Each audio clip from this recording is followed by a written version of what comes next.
The next issue we came across out on the course was ground clearance. And a lot of these factory vehicles, you just don't simply have enough to run with the big guys, right? So the way you address that, you go up in the air. And that's what we're doing with this Jeep. We're going up 3.5 inches with this brand new RockKrawler suspension kit. Now, this lift kit is probably as high end as you're going to find. And a few examples. Take a look at this lower control arm.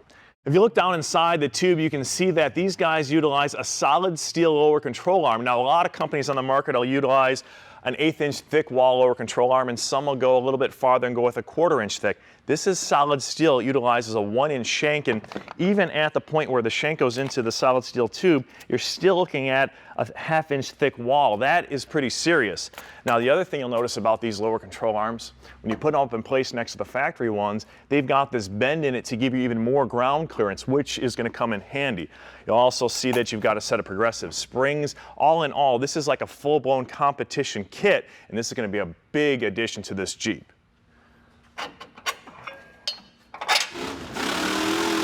These massive upper and lower control arms are ready to go in, but before we install them, let's take a look at a couple of the things that make this RockKrawler suspension system so unique. You've got these crawler joints right here. Now, these are cool. They're adjustable, and these are tough. I've got one pulled apart over here, and we can take a look at it. When they machine these things out, they're cut a big, deep groove on the inside, and they hit that with a marine-grade quality grease in there, and that's going to hold up and be good and strong, but it doesn't end there as you're piecing this together. Now, these races are made with what they call PT Meg material, and that is actually impregnated with graphite and Teflon. So that's going to aid in the lubricity as well, and that goes in there so it's good and strong, and then this piece goes on and you are ready to roll. That's going to keep it good, lubricated, quiet, and strong, and maintenance free for 3 to 5 years. When you're ready to rebuild this, it simply comes apart just like that, and you pull that out and you rebuild it, and it's done. Here's another thing. On this front control arm, look at the size of this bushing housing. It's massive. This is like monster truck stuff. You're most likely never going to break this.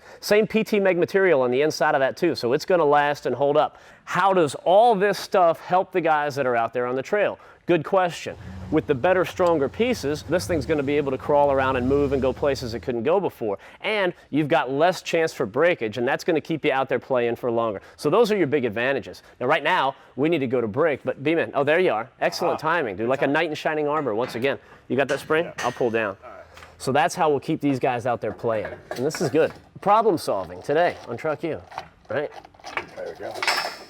All right.